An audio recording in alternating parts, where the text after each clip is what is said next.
Hey there, Kissable Misters. It's your boy B3, back with another kicking comic book review. Today we're looking at a trade paperback. Yeah, it is The Totally Awesome Hulk, Volume 1, Cho Time. Yes, this is the first volume of Amadeus Cho Hulk. Now, I plan on reviewing several Hulk books, and then several DC Alternate Universe books. Like kind of Elseworldy stuff, like Injustice-y Earth 2 type stuff. But right now, we're going to be looking at some main continuity Hulk stuff from Marvel for the next couple days. Maybe even more than the next couple days. Been reading a lot of Hulk recently. Just a lot of Hulk, a lot of alternate DC, so let me give you a quick read-up of the back of the book here. There's a brand new Hulk in town, and his name is Amadeus Cho. Get ready for gamma-fueled entertainment as the newly empowered Kid Genius decides he's gonna be the best Hulk ever, and just possibly brings the entire world crashing down into chaos. Cho is taking on the biggest monsters in the Marvel Universe, but can he handle the danger posed by Lady Hellbender? What will She-Hulk and Spider-Man make of this very different Green Goliath? What will the Enchantress make him do? And what exactly happened to Bruce Banner? With monster mayhem in the mighty Marvel manor, this is better than incredible. It's totally awesome. Plus amazing science, Secret Wars style, starring the Amadeus Cho of Battleworld.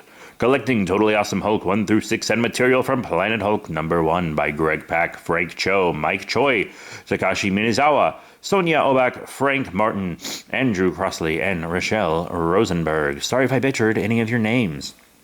Yes, excuse me, but we have a big Asian American team on this book, which makes sense because Cho himself is Asian American. And Greg Pak has clearly always wanted to make Amadeus Cho a Hulk. You can actually kind of see him planting the seeds for it in his Hulk run. You can see it if you look for it. I didn't notice it like my first time I read a bunch of Greg Pak Hulk stuff. I still haven't finished his run. But like going back, it's definitely there. And then I saw in an interview that he wanted to do it anyway. I think it was an interview with Variant Comics. Good YouTube channel. Check him out. But there's a brand new Hulk in town. And I think he's a very interesting Hulk. I gotta say, I actually liked Marvel's All New, All Different initiative for the most part. I think the All New, All Different initiative did an excellent job specifically with Marvel's next-gen characters. Miles Morales, Kamala Khan, Sam Alexander, Amadeus Cho, Viv Vision, the champions.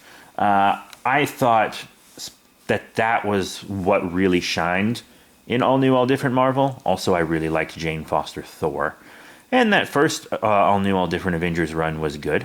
It wasn't anything like mind-blowing, but it was a fun run. Plus, without that run, we wouldn't have had the champions because, when Miss Marvel, Miles, and Alexander left the team, they formed the champions, which Cho here was on. Very cool. So I actually kind of like what they're doing with his Hulk.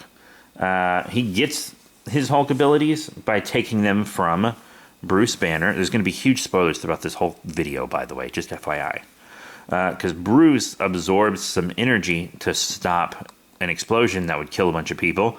And then the explosion is going to kill him. So basically, it's still going to happen. It's just going to take Bruce Banner Hulk with it now. So Amadeus Cho saves the Hulk and all the bystanders by absorbing excess energy, turning himself into a Hulk, which he's kind of always wanted anyway. That's kind of sprinkled throughout. You have to kind of read the whole volume to get that story. But I just thought I'd go ahead and give it to you. Now, it starts on a beach with Amadeus Cho Hulk fighting what's clearly an homage to Gamera. It's kind of this really spiky, fire-breathing turtle. It's really more. It's not like It's a kaiju, but it's not a Dai kaiju. Kaiju doesn't mean giant. Kaiju just means strange beast. But Dai kaiju is giant strange beast. So like Godzilla, Gamera, Gomera, etc. Those are all Dai kaiju, and then kaiju can be any size. This turtle is big. It's a good bit bigger than him, but it's like hold his head in its fist big, which it does do.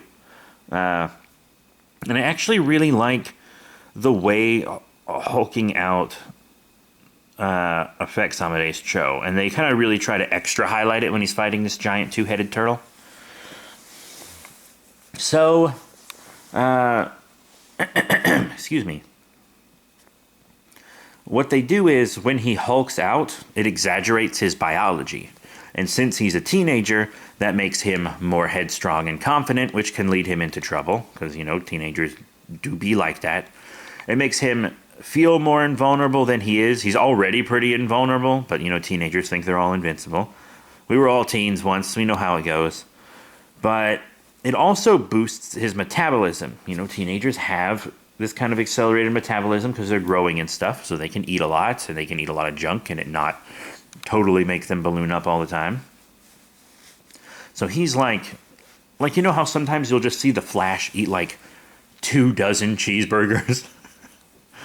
You can see him doing that throughout this book. Hulking out makes him need to eat a lot, makes him need a lot of calories, which honestly makes so much sense and should be a regular thing that all Hulks have. All Hulks should have to eat like that. That makes so much sense to me, because when you're hulking out, I mean, that process itself would burn a ton of calories. Then you're performing all these great feats and you have to hold the form, and Hulks should be eating a lot all the time. That makes so much sense to me. So much sense. Also, it, kind of installs a weakness into a very powerful character. Like during a long battle, they could run out of calories, and maybe that would force Hulk to maybe eat some foes, which could get some horror back into the Hulk. Because we all miss that Al Ewing horror Hulk. But yeah, of course, it also kind of increases his horniness. I know, but it's not, because if you've seen my reviews of Chainsaw Man, I've reviewed the first 4 volumes of that, and I thought the horniness in Chainsaw Man was just too much. I know it's a book written for teenage boys, but at the same time, it's hey, come on, chill out with that stuff. This is mostly just him being really flirty and distracted, which is fine. That's not gross. That's just how teenagers be. And his is just kind of exaggerated, which media would do anyway. So, that's that. It's not like it's not like women are having to be oh, if you save the world, I'll let you honk my honkers, like in Chainsaw Man, which I honestly think is gross. I hate that Chainsaw Man is such a good book with such a gross protagonist. Anyway, Amadeus Cho's sister is kind of helping him out. Turns out they're going around the world whenever there's all these monsters popping up, and they're defeating them and then shrinking them down so that they can store them safely. Which is a smart idea. They actually tried doing that to Godzilla in the Marvel Comics Godzilla run. That's right, they used Pym particles to shrink him down, and Dung Dung Dugan wrestled him. Oh, Dum Dum Dugan. That Godzilla book was probably the best story you'll ever have. Anyway, we get to see him team up with She-Hulk and Miles Morales, Spider-Man, to fight some monsters, and we, of course, get our Lady Hellbender, which is, can I just say, if I was a Marvel Comics character, I would be Lady Hellbender. She's a monster collector, and she takes the monsters to her home planet, where her people love monsters, they adore them, and there's a monster nature preserve there. That'd be me, monster collector all around. By the way, if you want to buy any monster action figures, trading cards, comic books, etc., you can find many of them on my eBay page. Ta-da. Anyway, Lady Hellbender, super cool. I would love an action figure of her, even a deluxe one with her kind of dinosaur thing she rides around. Lady Hellbender figure win. Of course, all of this is kind of leading into Monsters Unleashed, when all of Marvel's classical monsters all start running amok and whatnot, with Kaiju Kid, etc. But this Hulk doesn't have a split personality. Most Hulks don't have a split personality. Bruce Banner had dissociative identity disorder before he became a Hulk. The gamma radiation just gave those identities their own forms. Amadeus Cho does, however, have a rage state. He has like a berserker rage. So when his emotions and his hormones kind of overwhelm him, he can go berserk. And he does a pretty decent job of keeping it in control, to be honest. There are flare-ups, like when his sister is threatened, but that's just because Lady Hellbender wants to see him at his fully monstrous. And there are lots of references to classical Marvel monsters. You can see some in the background and stuff throughout. Plus, Fin Fang Foom shows up. And it's Fin Fang Foom. I actually have a Hulk versus Fin Fang Foom story with Bruce Banner Hulk that I'm going to review down the line.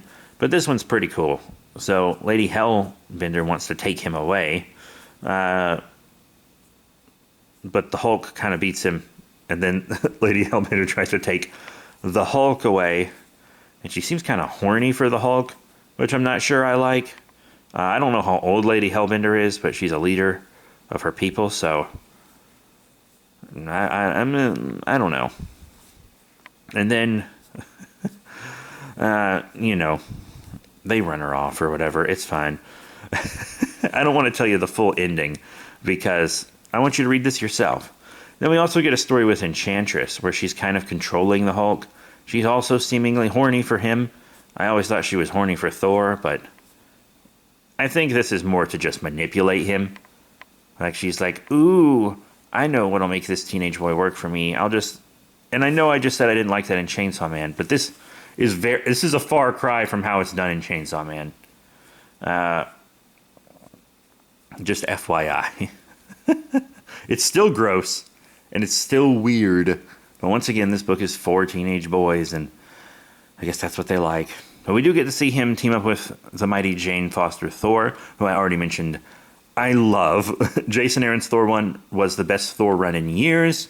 And honestly, the Jane parts of it were the best parts. Sue me, okay? And I'll finish reviewing those runs.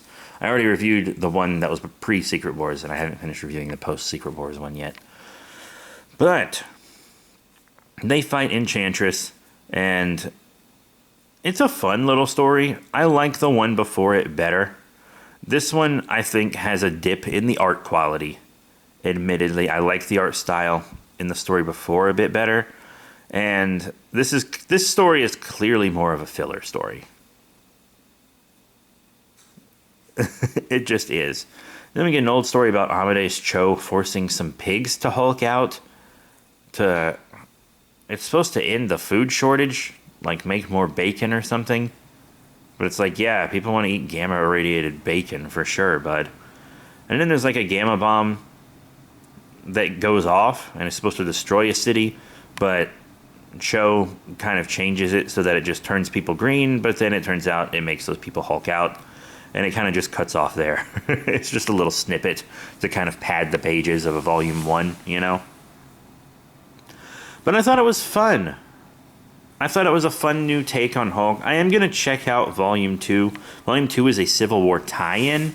And I admittedly don't want to pay full price for it because Civil War 2, I liked it more than others, but not enough to be reading a bunch of tie-ins for it. And also, admittedly, that Volume 1 wasn't the most impressive thing in the world. I like Amadeus Cho Hulk. I do.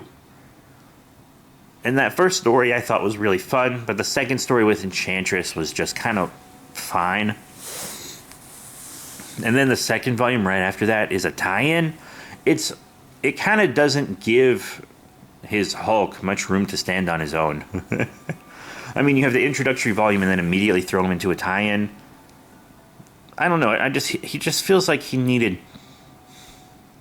maybe one more volume between the tie-ins. But hey, it's not like Greg Pak could help when the Civil War movie came out, which is why the Civil War II event happened. But hey, it gives me some more background on him so I can appreciate him in Champions even more. And I do really love Champions. So that's it. Thank you all very much for your support. Remember to rate, comment, and subscribe.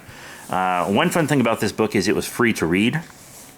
Well, it was no additional cost to read.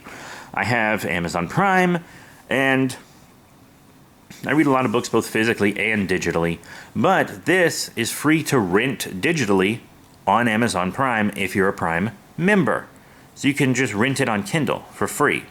And it's definitely worth the read for free. 100%. So that's it. Thank you once again. And I'll see you all next time. Bye for now.